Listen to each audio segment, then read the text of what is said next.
వల్లభనేని వంశీ కొడాలి నానిపై పోలీసులు కొరడా జోల్పించబోతున్నారా?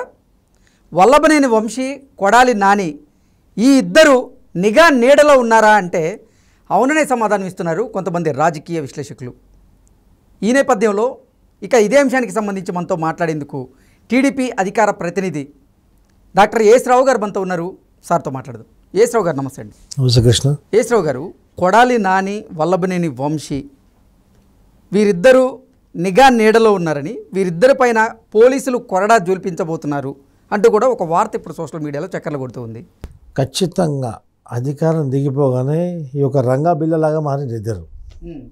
మొత్తము ఆ బెజవాడ ప్రాంతంలో మొత్తం అరాచకం సృష్టించడము. ఏ విధంగా మొన్న నేను గుంటూరుకు విజయవాడకి వెళ్ళినప్పుడు, కొద్దిగా ఇంటీరియర్కి వెళ్ళినప్పుడు ఒక ఇంటి ముందు ఒక తల్లి ఒక పిల్లని కొడుతూ ఉంది. బాగా విచక్షణం కొడుతుంది. బాగా ఎంత కోపంతో కొడుతుందంటే ఆగినాను. అరే ఏందమ్మా అలా కొడుతుంది తల్లి అంటే, చూడన్నా వీడు ఏం చేసాడు చూడు తెలుసా వీడంటే. ఏం చేశాడమ్మా అంటే, వీడు మొత్తం తాళ్ళు కట్టుకొని బట్టలు ఓపెన్ చేసి కోడలి నాన్నలాగా మాట్లాడుతున్నాడు. అందుకే ఆ తల్లి కోపం పట్టుకోలేక వాడిని కొట్టడం జరుగుతుంది. అంటే కోడాలి నాని పైన అక్కడ ఉన్నటువంటి మహిళలకు అంత వ్యతిరేకత ఉంది చూడండి. అంటే రామ్ గోపాల్ వర్మ, కొడాలి నాని, వల్లభనేని వంశీ వీళ్ళంతా కూడా ఈ మనుషుల జాబితా నుంచి పక్కకు తప్పారు. వీళ్ళంతా ఒక మానవ మృగాలుగా మారినారు. ఏం మాట్లాడతాడో ఆ వయసుకు చిన్న పెద్ద అనేది వాయు వరుసలు అస్సలు లేవు వాళ్ళకి. ఇంట్లో బహుశా వాళ్ళ ఇంట్లో మహిళలు ఉంటారా లేరా కూడా తెలియదు నాకు. ఒకవేళ ఉండింటే ఇట్లా ఖచ్చితంగా వాళ్ళు వీళ్ళ ముఖం చూడరు, చెవులు మోసుకుంటారు. అంత ఘోరం. మనిషిగా మాట్లాడాలా, మనిషిగా పుట్టినప్పుడు మనిషిగా మాట్లాడాలా. అది కూడా ఒకసారి ఎమ్మెల్యే అయినా, మంత్రిగా అయినరు, ఒక ప్రజాప్రతినిధిగా ఒక పార్టీ ప్రాధాన్యత వహిస్తున్నప్పుడు ప్రజలు ఏ విధంగా మాట్లాడాలా, మహిళలు చూస్తుంటారు, మనం ఏ విధంగా మాట్లాడాలని ఇంత నాలెడ్జ్ లేకుండా మాట్లాడడం ఏ విధంగా ఉంటుంది? అదేవిధంగా వీళ్ళు చేసినటువంటి అనేక అక్రమాలు, ఒక్కటి కాదు కదా, వందల అక్రమాలు వెళ్తాయి. ఇసుక దందా కానివ్వండి, డ్రగ్స్ దందా కానివ్వండి, ఇవన్నీ ఎర్రచందనం స్మగ్లింగు, వీళ్ళకి ఏ దాంట్లో వీళ్ళకి ప్రమేయం లేదు చూపించండి. అప్రజాస్వామ్యంగా చట్టవిరుద్ధంగా చేసేటువంటి కార్యక్రమాలు ప్రతిది కూడా ఇల్లీగల్ కార్యక్రమాలు ఏవేవి జరుగుతున్నాయి ఆంధ్రప్రదేశ్లో, ప్రతి దాంట్లో వీళ్ళకి జోక్య హస్తం ఉంది వీళ్ళది. ఖచ్చితంగా వీళ్ళు నిఘాలో ఉన్నారు. ఎన్నికల కోడ్ ఇప్పుడు ఇంప్లిమెంట్ కాగానే ఖచ్చితంగా వీళ్ళందరినీ బట్టలిప్ప తీసుకు కొట్టడం ఖాయం. అప్పుడు ఆంధ్రప్రదేశ్ ప్రజలు ఖచ్చితంగా చూస్తారు. ఏ విధంగా అయితే ఒకప్పుడు నరకాసురుడు వధించిన తర్వాత ఒక హోలిక యొక్క రాక్షసత్వం ద్వారా హోలిక దహనమైనాక తెలంగాణలో ఒక హోలీకి నాత్రాం అంటారు, బహుశా ఆంధ్ర ప్రాంతంలో తెలియదు. నాత్రాం అంటారు. నాత్రాం అంటే ఒక పశువు లాంటి మనిషి అనమాట. ఆర్జీవి లాంటివాడు, ఈ మన కోడాలి నాని లాంటివాడు, వల్లభనేని వంశీ లాంటివాడు. మహిళలు చూస్తే గాండ్రించి ఉమ్మేసేది వాళ్ళ పైన. వాడు చనిపోయింది అనమాట ఒకరోజు. వాడు చనిపోతే హోలీ రోజు వాడిని దహనం చేశారు.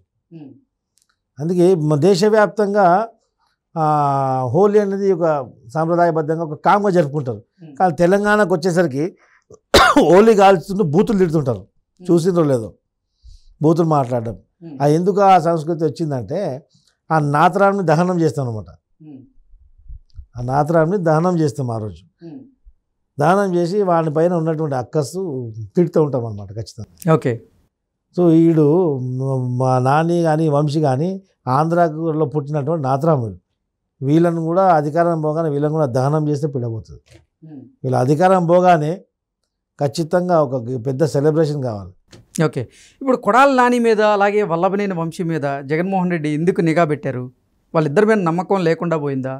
అందుకే వారిద్దరి మీద నిఘా పెట్టారా అంటే ఏం చెప్తారు? వీళ్ళు ఏం చేస్తారంటే, ఈ గంటకో మాట, ఆ గంటకో మాట, ఆ పూటకో మాట, ఈ పూటకో మాట. వీళ్ళు ఇంబ్యాలెన్స్ పర్సన్స్. వీళ్ళంతా ఎప్పుడేం చేస్తారో వానికే తెలియదు. ఈరోజు ఇట్లా మాట్లాడారు, రేపు ఏం మాట్లాడతారో వాడికే తెలియదు కదా. అలాంటి వ్యక్తులతో ఏ విధంగా నమ్ముతారు? జగన్మోహన్ రెడ్డి కూడా వారితో ఖచ్చితంగా ప్రమాదమని తెలుసు. అందుకే నిఘాలో పెట్టారు. ఖచ్చితంగా ఎన్నికల కమిషన్ నోటీసులో కూడా వాళ్ళ పైన ఉంది కేసులన్నీ. ఖచ్చితంగా ఏ యొక్క ఇల్లీగల్ యాక్టివిటీస్ బయటకు వచ్చినా ఖచ్చితంగా బొక్కలు వదలడం ఖాయం. ఓకే. అంటే జగన్మోహన్ రెడ్డి వీళ్ళిద్దరి మీద నిఘాలో భాగంగానే వాళ్ళిద్దరి ఫోన్లు కూడా ట్యాప్ చేయించబోతున్నారు, ట్యాప్ చేయిస్తున్నారు అంటూ కూడా కొన్ని వార్తలు ఇప్పుడు సోషల్ మీడియాలో ప్రచారం జరుగుతూ ఉన్నాయి. ఈ ఫోన్ ట్యాపింగ్ అంటే ప్రతిదీ కూడా ఇక్కడ మా దగ్గర దొంగ అడొక లంగా. ఈ దొంగ లంగా ఏ విధంగా చేస్తారంటే ఈడెక్క ఏం ఏ విధంగా చేసిండు ఆడ అదే విధంగా చేసిండు. ఇంతకుముందు కూడా ఏ విధంగా ఫోన్ ట్యాప్లకు పాల్పడ్డాడు, ఏ విధంగా అక్రమాలకు పాల్పడ్డాడు ఇక్కడ ప్రభుత్వంలో ఉండి, జగన్మోహన్ రెడ్డి కూడా అదే చేశాడు. ఏ విధంగా వీడు సర్వనాశనం అయిపోయింది తెలంగాణలో, ప్రజల ఉసురు తలిగి, అమరవీరుల ఉసురు తలిగి, జగన్మోహన్ రెడ్డి కూడా అమాయక ప్రజల ఉసురు తగిలి ఖచ్చితంగా సర్వనాశనం అయిపోవడం ఖాయం. ఫోన్ ట్యాపింగ్ చేస్తుంటే ఈడు చేసింది కాబట్టి వాడు కూడా చేస్తాడు ఖచ్చితంగా. ఈ రంగా బిల్ల లంగా దొంగ ఇద్దరు. ఓకే. కేవలం వీళ్ళిద్దరిమైనా ఫోన్ ట్యాపింగ్ ఉండే అవకాశం ఉందా, లేదంటే అసలు వైఎస్ఆర్సీపీ ముఖ్య నేతలందరి మీద కూడా? వైఎస్ఆర్సీపీ ముఖ్య నేతల మీద ఉండొచ్చు, ప్రతిపక్ష నాయకుల మీద కూడా ఉండొచ్చు. ఆశ్చర్యపోవాల్సిన విషయమే లేదు. దీనిపైన సమగ్ర విచారణ కూడా జరగాలి. ఇప్పటికే తెలంగాణలో ఈ ఫోన్ ట్యాపింగ్ కేసులో తేగ ఇక్కడ లాగితే ఆంధ్రప్రదేశ్లో డొంక తగిలింది అంటూ కూడా కొన్ని వార్తలు వస్తున్నటువంటి నేపథ్యం ఖచ్చితంగా వెళ్తుంది. ఎందుకంటే ఎన్నికలలో ప్రతి ఎన్నికల్లో కూడా పరస్పరంగా సహకరించుకున్నటువంటి పార్టీలు వైఎస్ఆర్సీపీ, బీఆర్ఎస్ పార్టీలు. ఇక్కడ ఎన్నికల్లో మిగిలిపోయినటువంటి గడియారాలు కానివ్వండి, మిగిలిపోయినటువంటి సామాగ్రి కానివ్వండి, పేర్లు మార్చి కలర్ మార్చి అక్కడ వాడడం జరిగింది. ఇక్కడ వాడుతున్నటువంటి బస్సులు, వ్యాన్లు మళ్ళీ అక్కడ వాడడం జరిగింది. అక్కడ వ్యాన్లు ఇక్కడ వాడడం జరిగింది. అక్కడ కార్యకర్తలు వచ్చి ఇక్కడ పనిచేయడం జరిగింది. అది అందరూ చూస్తున్నారు. సో ఇలాంటి కార్యక్రమాలు అతను కూడా చేసినని ఖచ్చితంగా చేసి ఉంటాడు. అది వెలుగులోకి వస్తే తొందరలోనే.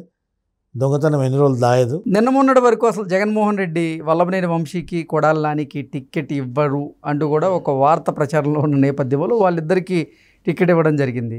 ఇప్పుడేమో మరో వార్త ప్రచారంలో ఉంది, వల్లభనేని వంశీ అండ్ కొడాలి నాని ఇద్దరు ఆ నియోజకవర్గాల్లో గెలిచే పరిస్థితి లేదు అంటూ కూడా. ఏంటి ఆ పరిస్థితి ఉందంటారు? లేదు. వల్లభనేని వంశీ, కొడాలి నాని బస్తీలలో తిరుగుతుంటే మహిళలు తలుపులు మూసుకుంటున్నారు. ఆ పరిస్థితి వాళ్ళకి. వాళ్ళు మాట్లాడే ఒక భూత పురాణం, మాట్లాడే ఒక భాష, వాళ్ళ యొక్క బాడీ లాంగ్వేజ్ చూసి ఎవరు కూడా వాళ్ళని మనుషులుగా చూడట్లేదు. ఏ పశువు ఆంబోతు వచ్చినట్టు మహిళలు చూస్తున్నారు అక్కడ. అది జగన్మోహన్ రెడ్డి కూడా తెలుసు. వాళ్ళకి టికెట్ ఇవ్వకపోతే ఆ రోడ్డు మీద ఉన్న బురద, పందులు బురద తీసుకొచ్చి జగన్మోహన్ రెడ్డి మీద వేస్తారని భయంతో టికెట్ ఇవ్వడం జరిగింది తప్ప వాళ్ళ మీద అభిమానంతో కాదు, వాళ్ళతో పార్టీకి ఏమో ఒరగబెడతారని కాదు. ఓకే. ఎట్లయినా అది ఓడిపోయే సీటే, ఖచ్చితంగా తగలబడరాని ఇచ్చింది. పైన ఉంది కేసులన్నీ. ఖచ్చితంగా ఏ యొక్క ఇల్లీగల్ యాక్టివిటీస్ బయటకు వచ్చినా ఖచ్చితంగా బొక్కలు వదలడం ఖాయం. ఓకే. అంటే జగన్మోహన్ రెడ్డి వీళ్ళిద్దరి మీద నిఘాలో భాగంగానే వాళ్ళిద్దరి ఫోన్లు కూడా ట్యాప్ చేయించబోతున్నారు, ట్యాప్ చేయిస్తున్నారు అంటూ కూడా కొన్ని వార్తలు ఇప్పుడు సోషల్ మీడియాలో ప్రచారం జరుగుతూ ఉన్నాయి. ఈ ఫోన్ ట్యాపింగ్ అంటే ప్రతిదీ కూడా ఇక్కడ మా దగ్గర దొంగ అడొక లంగా. ఈ దొంగ లంగా ఏ విధంగా చేస్తారంటే ఈడెక్క ఏం ఏ విధంగా చేసిండు ఆడ అదే విధంగా చేసిండు. ఇంతకుముందు కూడా ఏ విధంగా ఫోన్ ట్యాప్లకు పాల్పడ్డాడు, ఏ విధంగా అక్రమాలకు పాల్పడ్డాడు ఇక్కడ ప్రభుత్వంలో ఉండి, జగన్మోహన్ రెడ్డి కూడా అదే చేశాడు. ఏ విధంగా వీడు సర్వనాశనం అయిపోయింది తెలంగాణలో, ప్రజల ఉసురు తలిగి, అమరవీరుల ఉసురు తలిగి, జగన్మోహన్ రెడ్డి కూడా అమాయక ప్రజల ఉసురు తగిలి ఖచ్చితంగా సర్వనాశనం అయిపోవడం ఖాయం. ఫోన్ ట్యాపింగ్ చేస్తుంటే ఈడు చేసింది కాబట్టి వాడు కూడా చేస్తాడు ఖచ్చితంగా. ఈ రంగా బిల్ల లంగా దొంగ ఇద్దరు. Okay. Okay sir, thank you so much.